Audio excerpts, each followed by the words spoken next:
Hi friends, ചെമ്പനീർ പൂവിൻ്റെ പുതിയൊരു കഥയിലേക്ക് എല്ലാവർക്കും സ്വാഗതം. വീഡിയോയിലേക്ക് പോകുന്നതിന് മുമ്പേ തന്നെ ഈ ചാനൽ ആദ്യമായിട്ട് ആരെങ്കിലും കാണുന്നുണ്ടെങ്കിൽ പെട്ടെന്ന് തന്നെ സബ്സ്ക്രൈബ് ചെയ്ത് ലൈക്ക് ചെയ്ത് സപ്പോർട്ട് ചെയ്ത് കാണാം. എൻ്റെ രവിയേട്ടാ, ഞാൻ പറയുന്നതോ നിങ്ങൾ കേൾക്കുന്നില്ല, വേറെ ആരെങ്കിലും പറഞ്ഞാൽ കേൾക്കുമല്ലോ എന്ന് കരുതി, അതാണ് ബാമ്മ പറയുന്നത്. എൻ്റെ രവിയേട്ടാ, 3 മക്കളെ ഞാൻ പ്രസവിച്ചു. 3 മക്കൾക്കും അവരുടെ ഭാര്യമാരുടെ കൂടെ കഴിയണമെന്ന എൻ്റെ ആഗ്രഹം. അതെന്താ രവിയേട്ടാ നിങ്ങൾക്ക് പറഞ്ഞിട്ട് മനസ്സിലാവാത്തത്? അത് മാത്രമല്ല, വർഷ ഒറ്റ മോളാ. അവരുടെ അച്ഛനും അമ്മയ്ക്കോ കുറേ കാലം ഇങ്ങനെ പിണങ്ങി നിൽക്കാൻ കഴിയില്ല. അവർ വർഷയെയും ശ്രീകാന്തിനെയും അവരുടെ വീട്ടിലേക്ക് കൂട്ടിക്കൊണ്ടുപോകും. കൂട്ടിക്കൊണ്ടുപോട്ടെ, എനിക്കെന്താ? പോകട്ടെന്നോ? അവരുടെ വീട്ടിലേക്ക് പോയാൽ നമ്മുടെ മോനെ നമുക്ക് തിരിച്ചു കിട്ടില്ല. ചന്ദ്രേ, സ്വർണവും വെള്ളിയും പണവും ഒക്കെ നമുക്ക് പൂട്ടിവെക്കാം, മക്കളെ പൂട്ടിവെക്കാൻ കഴിയില്ല. നമ്മളെക്കുറിച്ചൊരു വിചാരം ഉണ്ടായിരുന്നെങ്കിൽ നമ്മുടെ ശ്രീകാന്ത് ഇങ്ങനെയൊന്നും ചെയ്യായിരുന്നില്ല. അവന് അവളാ മുഖ്യം. അതുകൊണ്ട് അവളുടെ വീട്ടിലേക്ക് അവൻ പോയിക്കോട്ടെ. പറയുന്നതൊന്ന് കേൾക്ക് രവിയേട്ടാ, എൻ്റെ മോനെയും ഭാര്യയും എനിക്ക് ഇങ്ങോട്ട് കൂട്ടിക്കൊണ്ടുവരണം. അവനെ ഞാൻ 10 മാസം ചുമന്ന് പ്രസവിച്ചതാ. അത് കേട്ടുകൊണ്ടാണ് നമ്മുടെ സച്ചി അങ്ങോട്ടേക്ക് വരുന്നത്. സച്ചി ചോദിക്കുക, മറ്റെല്ലാവരും 20 മാസം കഴിഞ്ഞിട്ടാണോ പ്രസവിക്കുന്നത്? അച്ഛൻ്റെ മനസ്സ് മാറ്റാൻ അമ്മ ഓരോന്ന് പറയുക. അപ്പോഴാണ് സച്ചിൻ രേവതി അങ്ങോട്ടേക്ക് വന്നത്. ഓ, അതിന് സപ്പോർട്ട് ചെയ്യാൻ ആളെയും കൂട്ടിയിട്ടല്ലേ? അപ്പോൾ ബാമ പറയാണ്, അയ്യോ എനിക്കൊന്നും അറിയത്തില്ല, ഞാൻ വെറുതെ ചുമ്മാ വന്നതാ. ശ്രീകാന്തിനെ അച്ഛൻ ഇവിടെ കയറ്റില്ലെന്ന് പറഞ്ഞല്ലേ, വീണ്ടും എന്തിനാ പിന്നെ അതിനെക്കുറിച്ച് സംസാരിക്കുന്നേ? ഓ, ചന്ദ്ര പറയാണ്, എന്തുകൊണ്ട് അവനെ കയറ്റിക്കൂടാ? കല്യാണത്തിന് കൂട്ടുനിന്ന ഇവളെ നിങ്ങൾ വീട്ടിൽ കയറ്റിയില്ലേ? ഞാൻ സച്ചി പറയാണ്, അതെൻ്റെ ഇഷ്ടം. ഈ വീട്ടിൽ കാലെടുത്ത് വെച്ചാൽ അവൻ്റെ കാലും കൈയും വെട്ടുമെന്ന് ഞാൻ ഇപ്പോൾ പറഞ്ഞിട്ട് വന്നതേ ഉള്ളൂ. പറഞ്ഞത് ചെയ്യും ഞാൻ. ജ്യോതിയോട് അച്ഛൻ ചോദിക്കുകയാണ്, പറഞ്ഞിരുന്നോ മോളെ? പറഞ്ഞു അച്ഛാ. ഞങ്ങൾ റെസ്റ്റോറൻറ്റിൽ ഭക്ഷണം കഴിക്കാൻ കയറിയപ്പോൾ ശ്രീകാന്തും വർഷയും അവിടെ ഉണ്ടായിരുന്നു. അങ്ങോട്ടും ഇങ്ങോട്ടും വാക്കേറ്റുണ്ടായി. വർഷ സച്ചേട്ടനോട് ദേഷ്യപ്പെട്ട് സംസാരിച്ചു. ചന്ദ്ര, അവൾ ദേഷ്യപ്പെട്ടെന്നോ? എന്നാൽ ഇവൻ്റെ തനി സ്വഭാവം പുറത്തെടുത്ത് ആയിരിക്കും അവൾ ദേഷ്യപ്പെട്ടത്. എന്തിനാടാ നീ ഇങ്ങനെയൊക്കെ കാണിക്കുന്നേ? നീ ആ പെണ്ണി ഈ വീട്ടിലേക്ക് വരുമോ? വരണ്ട. എന്നാൽ തന്നെ അവളെ ഇവിടെ കയറ്റുമോ? അച്ഛൻ പറഞ്ഞല്ലോ അവർ രണ്ടുപേരെയും ഇവിടെ കയറ്റില്ലാന്ന്. നിങ്ങളൊക്കെ ആണുങ്ങളല്ലേ, നിങ്ങൾക്ക് പെറ്റവരുടെ മനസ്സ് അറിയില്ലല്ലോ. നിങ്ങളെ കണ്ണീരൊഴുക്കിയിട്ടൊന്നും ഒരു കാര്യവുമില്ല. ഇവിടെ സെറ്റാവില്ല അച്ഛാ. ശ്രീകാന്തും ആ പെണ്ണും ഈ വീട്ടിലേക്ക് വരരുത്. ആ പെണ്ണ് ഭയങ്കര അഹങ്കാരിയാ. അവളിവിടെ വന്നാൽ നിങ്ങളെ ആരെയും വകവയ്ക്കില്ല, അത് ഉറപ്പാ. ചേട്ടാ, ചുമ്മാ ഓരോന്നും പറയല്ലേ. ഞാനൊരു കാര്യം പറഞ്ഞോട്ടെ? അപ്പം ചന്ദ്ര പറയാണ്, നീ ഒന്നും പറയണ്ട.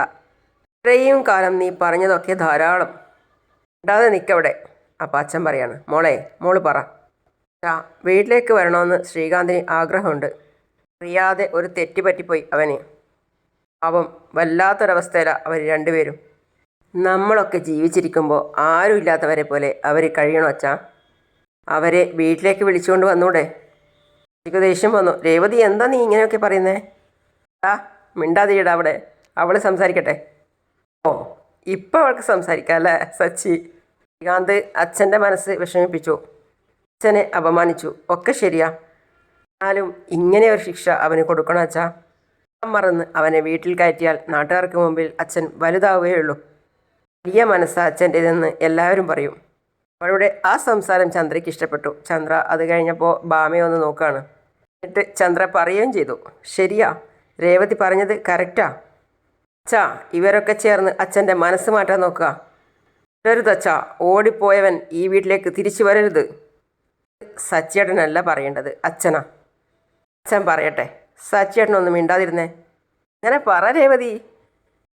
അവർ രണ്ടുപേരും ഈ വീട്ടിൽ കയറുന്നതും ഇവിടെ പെരിച്ചായികൾ കയറുന്നതും ഒരുപോലെയാ. വീട് നാശാവും.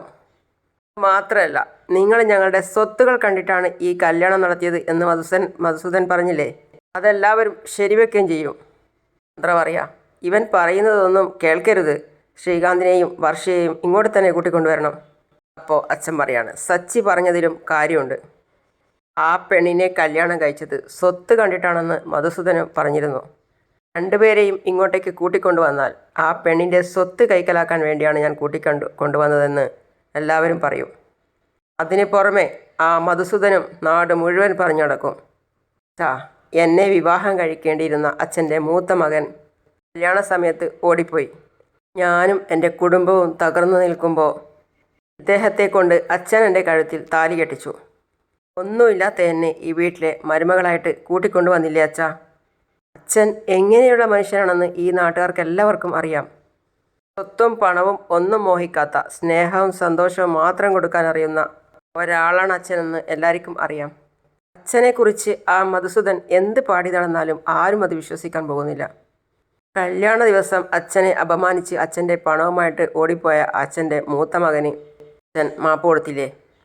അതുപോലെ അച്ഛൻ ശ്രീകാന്തിനോടും ക്ഷമിക്കണം. ശ്രീകാന്തും വർഷയും പരസ്പരം ഇഷ്ടപ്പെട്ടു. വേർപിരിയാൻ പറ്റാത്തതുകൊണ്ട് അവർ കല്യാണവും കഴിച്ചു. അച്ഛന് അപമാനം വരുത്തി വെച്ചു എന്നുള്ളത് ശരി തന്നെയാണ്. എന്നാലും പൊറുക്കാൻ പറ്റാത്ത തെറ്റൊന്നുമല്ല അച്ഛാ. ചന്ദ്രയും ഇടയ്ക്ക് കയറി പറയാണ്, അതെ, എന്നാലും പൊറുക്കാൻ പറ്റാത്ത തെറ്റൊന്നുമല്ലല്ലോ അച്ഛാ. രേവതി, നീ എന്തിനാ അവർക്ക് വേണ്ടി ഇങ്ങനെ സംസാരിക്കുന്നത്? അച്ഛാ, ഒരിക്കലും അവരെ ഇങ്ങോട്ടേക്ക് വിളിക്കരുത്. ചന്ദ്രയും പറയാണ്, നമ്മുടെ മോനല്ലേ രവിയേട്ടാ, ഒന്ന് ക്ഷമിച്ചൂടെ? ബാമ പറയാ, രവിയേട്ടാ, ഇനി കൂടുതൽ ആലോചിക്കാൻ ഒന്നുമില്ല, അവനും ഇവിടെ വരണ്ടേ? രേവതി, മോള് പറഞ്ഞത് എനിക്ക് മനസ്സിലായി. അത് കേട്ട് ചന്ദ്രയ്ക്ക് നല്ല സന്തോഷം, ചിരിയും വന്നു. ഞാൻ അനുഭവിച്ച വേദന, അപമാനം, ഇതൊന്നും എനിക്ക് പെട്ടെന്ന് മറക്കാൻ പറ്റുന്നില്ല മോളെ. അവൻ്റെ നല്ല ജീവിതം നോക്കി അവൻ പോയില്ലേ, അവൻ പോയ വഴിക്കങ്ങ് പോകട്ടെ. അച്ഛാ, അച്ഛാ, സൂപ്പർ അച്ഛാ, അച്ഛൻ ശരിയായ തീരുമാനം എടുത്തത്. ഇനി ഇത് ഒരിക്കലും മാറ്റരുത്. അച്ഛൻ അത്രയും പറഞ്ഞ് വിഷമത്തോടെ അവിടെ നിന്ന് എണീറ്റ് പോവാണ്. ചേട്ടാ, നീ ഒന്നും പറയണ്ട, എല്ലാം അച്ഛൻ പറഞ്ഞു കഴിഞ്ഞു. എനിക്ക് വിശക്കുന്നു, നീ ഭക്ഷണം എടുത്തു വെക്ക്. ഓ. എല്ലാവരും ഓരോ വഴിക്ക് പോയി കഴിഞ്ഞതിന് ശേഷം ബാബ ചന്ദ്രയോട് പറയാണ്, ചന്ദ്രേ, ശ്രീകാന്തിനെയും വർഷയെയും ഈ വീട്ടിലേക്ക് കൊണ്ടുവരാൻ കഴിയുമെന്ന് എനിക്ക് തോന്നുന്നില്ല. അയ്യോ, നീ കണ്ടോ, വർഷ അവനെയും കൂട്ടി അവൻ്റെ വീട്ടിലേക്ക് പോവും. സോറി, അവളുടെ വീട്ടിലേക്ക് പോവും. ശ്രീകാന്ത് അവിടെ ഇരുന്നു കൊണ്ട് ആലോചിക്കുകയാണ് സച്ചി പറഞ്ഞ കാര്യങ്ങളൊക്കെ. ഇനി നീ ഇവളെയും കൂട്ടി വീട്ടിലേക്ക് വന്നാൽ നിൻ്റെ കയ്യും കാലും ഞാൻ തല്ലിയൊടിക്കും. ശ്രീകാന്തേ, വാ, ഭക്ഷണം കഴിക്കാം. എനിക്ക് വേണ്ട, എനിക്ക് വിശപ്പില്ല, നീ കഴിച്ചോ. വിശക്കുന്നില്ലാതെ നീ കള്ളം പറയണ്ട, നീ ഉച്ചയ്ക്കേ ഒന്നും കഴിച്ചിട്ടില്ല. ഭക്ഷണം കഴിക്കാതിരിക്കാൻ മാത്രം എന്താ ഉണ്ടായത്? ആകെ വിഷമത്തിലാണല്ലോ നീ. ഞാൻ സച്ചേട്ടൻ പറഞ്ഞതിനെക്കുറിച്ച് ഓർക്കായിരുന്നു. ഏട്ടൻ ഞങ്ങളെ വീട്ടിൽ കയറ്റുമെന്ന് തോന്നുന്നില്ല. നമുക്കിനി എൻ്റെ വീട്ടിലേക്ക് പോകാൻ കഴിയില്ല വർഷ. എന്താ നീ അത് തന്നെ ഓർത്തുകൊണ്ടിരിക്കുകയാണോ? നമ്മൾ കഴിയുന്ന വീട്ടിലാണ് നമ്മുടെ ലൈഫ്. നിനക്ക് നിൻ്റെ അച്ഛനെയും അമ്മയും ഒക്കെ കാണണമെങ്കിൽ പോയിട്ട് വാ. ജീവിതകാലം മുഴുവൻ ആ വീട്ടിൽ നിൽക്കണമെന്ന് ആഗ്രഹിക്കുന്നെങ്കിൽ ആ ആഗ്രഹം അങ്ങ് ഡിലീറ്റ് ചെയ്തേക്ക്. നീ എന്താ വർഷം ഇങ്ങനെയൊക്കെ പറയുന്നേ? നമ്മൾ തെറ്റൊന്നും ചെയ്തിട്ടില്ല, എന്നാൽ നമ്മൾ വലിയ കൊലപാതകം അങ്ങനെ ചെയ്ത പോലെ ചിലരുടെ കാഴ്ചപ്പാട്. നമ്മളെ വേണ്ടാത്തവരെ നമുക്കും വേണ്ട ശ്രീകാന്ത്. എല്ലാവരെയും വിട്ട് എത്ര നാളിങ്ങനെ കഴിയും? നമുക്ക് നമ്മുടെ വീട്ടുകാരെ വേണ്ടേ? നമ്മളെ ഫാമിലി വേണ്ടെന്നാണോ നീ പറയുന്നത്? എല്ലാവരും ഒന്നിച്ച് ജീവിക്കുന്നതല്ലേ നല്ലത്? കിട്ടും. നീ പണ്ട് സ്കൂളിൽ പഠിക്കുമ്പോൾ നിൻ്റെ ക്ലാസ്സിൽ ഒരു 40ഓളം കുട്ടികൾ കാണും. അന്ന് നിങ്ങൾ ഒരുമിച്ച് പഠിച്ചും കളിച്ചും സന്തോഷത്തോടെ കഴിഞ്ഞു. നീ സ്കൂൾ വിട്ടതോടെ അവരെയും വിട്ടു. ആ കാലം നിൻ്റെ ജീവിതത്തിൻ്റെ ഒരു ഭാഗം മാത്രമാണ്. അവിടെ കഴിഞ്ഞു. അല്ലാതെ ഇപ്പം നിനക്ക് യൂണിഫോം ഇട്ടുകൊണ്ട് ഇപ്പോൾ സ്കൂളിൽ പോയിരിക്കാൻ കഴിയുമോ? അതുപോലെ തന്നെയാണ് ഇതും. നീ കുറേ കാലം നിൻ്റെ ഫാമിലിയോടൊപ്പം ജീവിച്ചു. ആ ചാപ്റ്റർ കഴിഞ്ഞു. ഇനി വേറൊരു ചാപ്റ്റർ. നമ്മൾ രണ്ടുപേരും മാത്രമായിട്ട് ജീവിക്കുന്നു. എൻ്റെ ആ ചിന്ത തെറ്റാണ് വർഷ. നാളെ നമുക്ക് കുട്ടികളുണ്ടാവും. അവരും ഇതുപോലെ ചിന്തിച്ചാലോ? നമുക്ക് കുട്ടികളുണ്ടായാൽ 18 വയസ്സ് കഴിഞ്ഞാൽ പിന്നെ അവർക്ക് അവരുടേതായ ഡിസിഷൻ എടുക്കാം. അവർക്ക് തനിയെ ജീവിക്കാനാണ് ഇഷ്ടമെങ്കിൽ അവരെ വഴിക്ക് വിടണം. നിന്നെപ്പോലെ എനിക്ക് ചിന്തിക്കാൻ കഴിയില്ല വർഷ. എനിക്കെൻ്റെ ഫാമിലി വേണം. അവരുടെ കൂടെ നമ്മൾ ആ വീട്ടിൽ കഴിയണം എന്നാണ് എൻ്റെ ആഗ്രഹം. നല്ല ആഗ്രഹം. നിൻ്റെ ഏട്ടൻ സച്ചി കഴിയുന്ന ആ വീട്ടിൽ എങ്ങനെ ജീവിക്കും? എനിക്കത് ആലോചിക്കാൻ കൂടി വയ്യ. എനിക്കയാളെ കാണുന്നത് പോലും ഇഷ്ടമല്ല. Countries fellow. വർഷ, അങ്ങനെയൊന്നും പറയാതെ, അതെൻ്റെ ഏട്ടനാണ്. വാട്ട്? അയാൾ നിന്നെ ഇൻസൾട്ട് ചെയ്ത് സംസാരിച്ചു. പല തവണ നിന്നെ അടിച്ചു. ഏട്ടനത്രേ ഏട്ടൻ. വിഷയത്തിൽ അങ്ങനെയൊക്കെ പെരുമാറിയതാ. ഏട്ടൻ ഇങ്ങനെയാണോ അനിയനോട് പെരുമാറേണ്ടത്? ഞാൻ ഉറപ്പിച്ച് പറയുക ശ്രീകാന്ത്, നിൻ്റെ ഏട്ടൻ സച്ചി കഴിയുന്ന ആ വീട്ടിൽ ഞാൻ വരില്ല.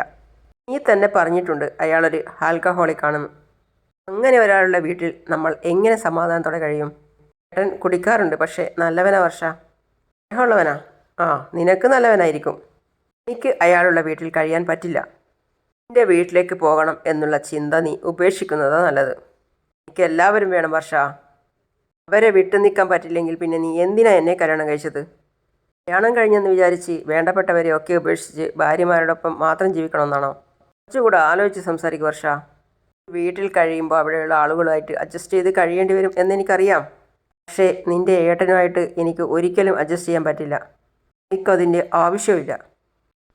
നിൻ്റെ വീട്ടിൽ പോകണം, അവരോടൊപ്പം കഴിയണം എന്നുള്ള ആ ചിന്ത നീ ഉപേക്ഷിച്ചേക്ക്. ഇനി ഈ കാര്യം നീ എന്നോട് സംസാരിക്കേണ്ടതില്ല. പോയേ പറ്റൂ എന്നുണ്ടെങ്കിൽ നീ തനിയെ പോവുക, അവരോടൊപ്പം കഴിയാം. എന്നെ വിട്ടേക്ക്. വർഷ ദേഷ്യത്തോടെ പോവാണ്. അപ്പോൾ അവൻ വിളിക്കുകയാണ്, വർഷ. ശ്രീകാന്ത് നല്ല വിഷമത്തിലായി. വർഷയെയും ഒഴിവാക്കാൻ പറ്റുന്നില്ല, വീട്ടുകാരെയും ഒഴിവാക്കാൻ പറ്റുന്നില്ല. പിന്നെ കാണിക്കുന്നത് നമ്മളെ സുധിയെയാണ്. അവനവിടെ പേപ്പറും വായിച്ചുകൊണ്ടിരിക്കുകയാണ്. അപ്പോൾ വേറൊരാൾ ആരോടോ സംസാരിക്കുകയാണ്. കാശ് വാങ്ങിക്കുമ്പോഴുള്ള ഉത്തരവാദിത്തം എന്താ കാശ് തരാൻ പോകുമ്പോൾ ഇല്ലാത്തത്? ഇന്ന് വൈകുന്നേരത്തിനകം എൻ്റെ കാശ് കിട്ടണം, അല്ലെങ്കിൽ ഞാൻ വീട്ടിൽ കയറി വന്ന് പ്രശ്നം ഉണ്ടാക്കും. കേട്ടില്ലേ? അയാളോട് സ്തുതി ചോദിക്കുകയാണ്, എന്താ ബ്രോ രാവിലെ തന്നെ ചൂടിലാണല്ലോ? ഇവൻ കാശ് വാങ്ങിച്ചിട്ട് മാസം 5 ആയി. മുതലും ഇല്ല, പലിശയില്ല.